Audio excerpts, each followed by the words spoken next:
From the News Channel 5 Network, this is MorningLine.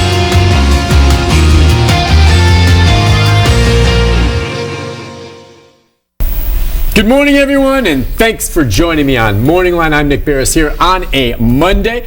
I do indeed hope that you had a pleasant weekend, but it's good to get things going again. A lot happening this week, and we've got a good show, as always, on tap for you. We're going to get the phone number up there in a second, and you're invited to join in the conversation.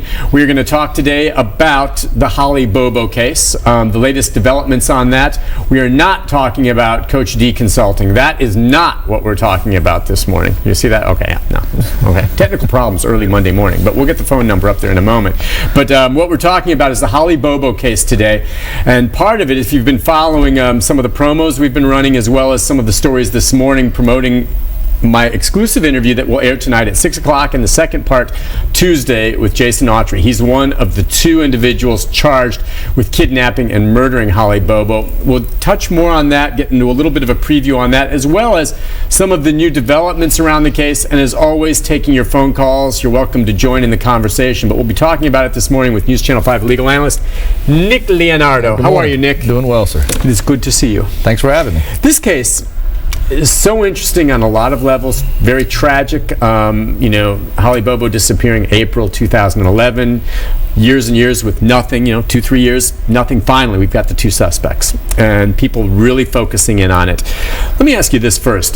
We do have this exclusive interview airing tonight. The attorneys involved with this, Mike Flanagan, Fletcher Long, deciding to allow me to do the interview with Jason Autry. From your perspective, some lawyers don't ever let their clients talk. Others do. Sometimes it depends on the case.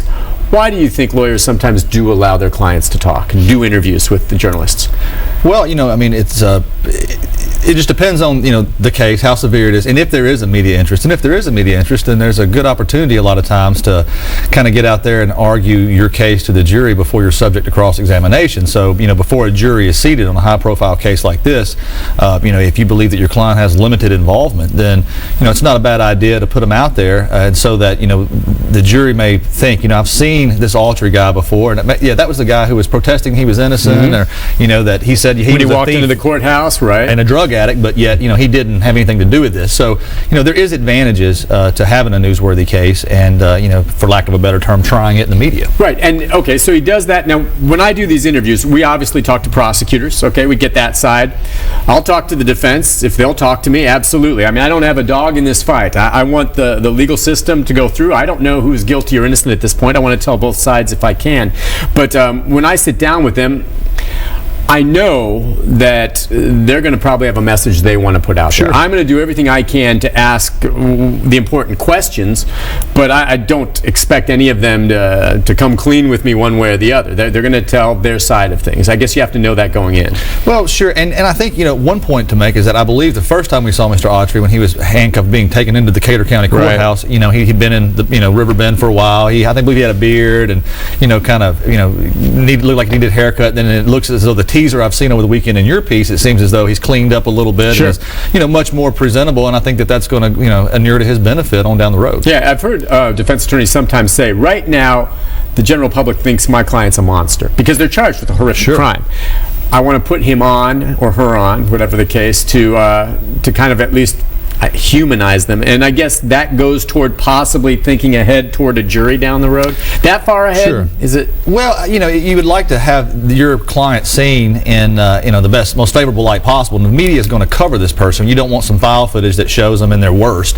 If that's personally what I think. If there is some file footage that the media continually uses that you don't care for, well, if you make your client available, you have more of a chance to control their image and how they're portrayed to society prior to going to a trial, and so maybe that will resonate with the jury. Yeah, I imagine a lot of people will be watching this. Would you imagine the prosecution will be watching the interviews as well? Oh, absolutely. I'm sure the prosecution. Why are they going to watch?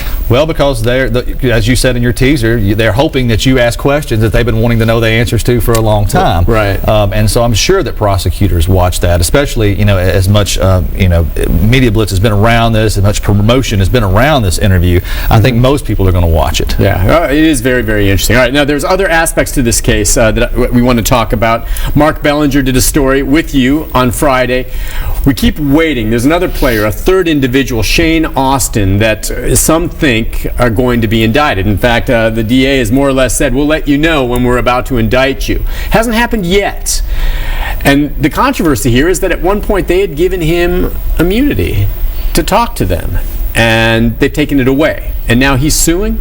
Well, and it's fascinating. I haven't seen a case like this before, but he has filed a lawsuit in Decatur County Chancery Court, which Chancery Court is a court that you would file a lawsuit in when money damages are not sufficient or adequate remedy at law. In this particular case, he is looking to enforce a contract, and one of the remedies he's seeking is specific performance, and Chancery Court has the ability to make the state, specifically perform their side of the agreement, and usually specific performance is reserved for like a real estate transaction, because real estate's unique, and if someone backs out of a deal, that there's not enough money maybe to cover the damages someone could sustain. So in this particular case, he is going to a separate court, not the criminal court, but another court down there, and asking them to enforce this agreement.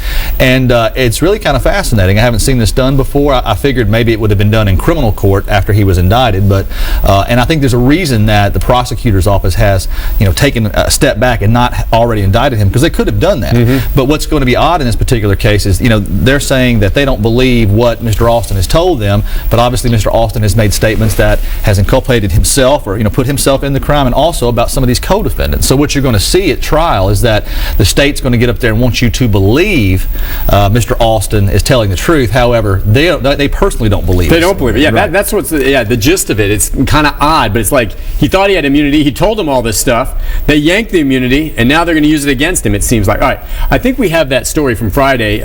If we can we play that now, Brian? And then let's take a look at Mark's story just to give folks background. It's just another element of this where there could be a third player being indicted very soon and what he's trying to do to fight back. Let's have a look.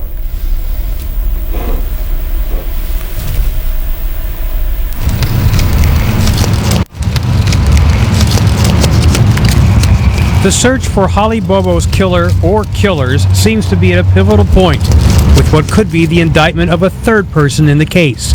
So far, Zach Adams and Jason Autry are both charged with Bobo's murder. Court records indicate that Shane Austin may also be indicted in connection with the case. Prosecutors had granted Austin immunity if he could help with the TBI investigation, which apparently included finding Bobo's body.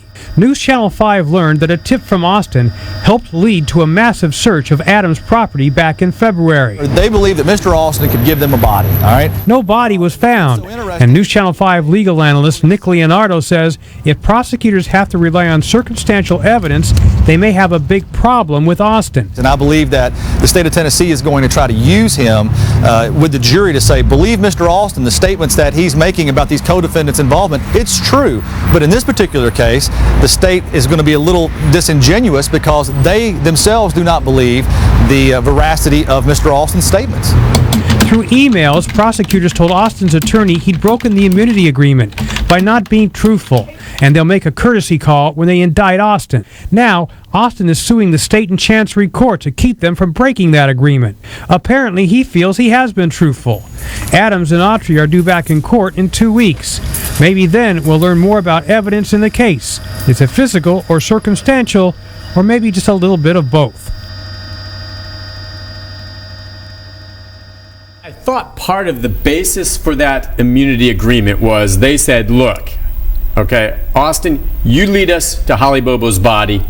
That's the deal. You lead us to her body, you get immunity. You don't get immunity. I mean, it seemed kind of straightforward to me, I thought. Well, that's not what the agreement actually said. I mean, then why did they draft it that way? I don't understand. The prosecution went to him with the agreement. They can work it out. I don't understand why it's ambiguous. It should have been, my understanding, at least before we got our hands on the actual document, was that it was deliver us the body, you get immunity. You don't. Well, it's more gray area, and so I see he's got room to sue. Well, sure, and he says in 2 places in that agreement, I believe it's 2.5-page agreement, and a couple of different spots in there it says that he is going to assist the law enforcement authorities in recovering the body. The first part, an assist. What does assist mean? I mean, he could give information that leads to it. It doesn't say, it's not a quid pro quo. It doesn't say that it's contingent upon solely producing a body. There is some language in there that suggests that there is an out for him, and the fact that he's not been already indicted lets you know that the district attorney's office down there is quite unsure about how to handle this, because they have a reputation to maintain going forward too. And if they pull this, immunity agreement in a murder case, well, it's going to make other co-defendants' attorneys less likely to let them go talk to them. Why would you after that? Yeah, it's you don't know if they're going to honor that agreement or not. Good point. All right, listen, before we take our break, let's take a quick phone call here. We're going to take calls throughout the show, and we'll go to Rena. Hi, Rena. Good morning. Good morning. What's on your mind? Well, have you guys ever heard of the saying, the chickens are coming home to roost? Sure. Well, when I watch this case and others like it, I think of the 3 reasons why this kind of thing is happening. You've got the complete breakdown of the family and the irresponsibility of parents. So responsibility. You've got the epidemic of drugs, and you've got bad public policy from the top down, and this is over decades, from at least around 92 that I can recall, where funds for mental health and mental health services have been completely wiped away. And now you have these sick, demented, backwoods individuals seeping out onto the community, wreaking havoc.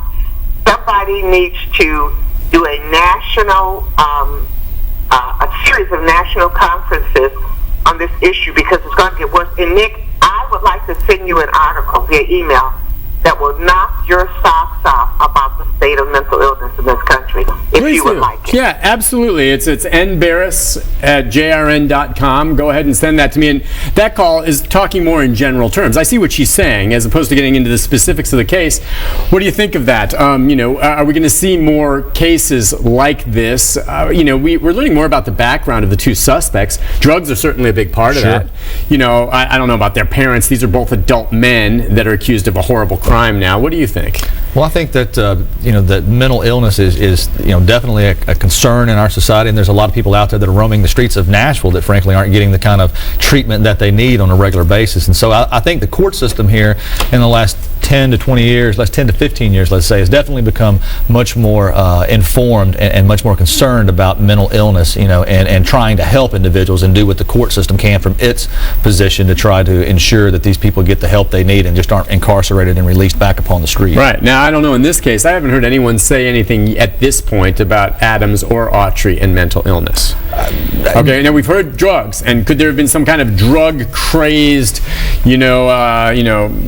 crime spree they went on, or something along those lines that led to some of this stuff? But well, I think it's important to point out that in the immunity agreement for Austin, there was a paragraph specifically discussing drugs and drug involvement. So it's what it doesn't say that lets you kind of clues you into the fact that there's definitely this gang of A, or these individuals that are charged in this case at this point in time. There's obviously some drugs that are part of this. Yeah. And he was concerned obviously about his involvement in the drug trade, and that's why there's a paragraph in there specifically discussing granting him immunity for anything to do with drugs. And it even mentions the administering of drugs to Holly Bobo herself, which is interesting. So that raises the question: are they referring to the possibility that Holly Bobo had been drugged, and this led to anyway? A lot of elements we're going to get into here, and we can take more of your calls. I appreciate the last one. If you have more specific questions about any of the suspects or what you think in this case, and if you're not sure whether or not there's been a rush to judgment, because I think a lot of people right now, at least as regard to Adams, think this guy did it based on his violent past. But come on, innocent till proven guilty. The number 737-7587. Back with more right after this. From the NewsChannel 5 network, this is Spotlight.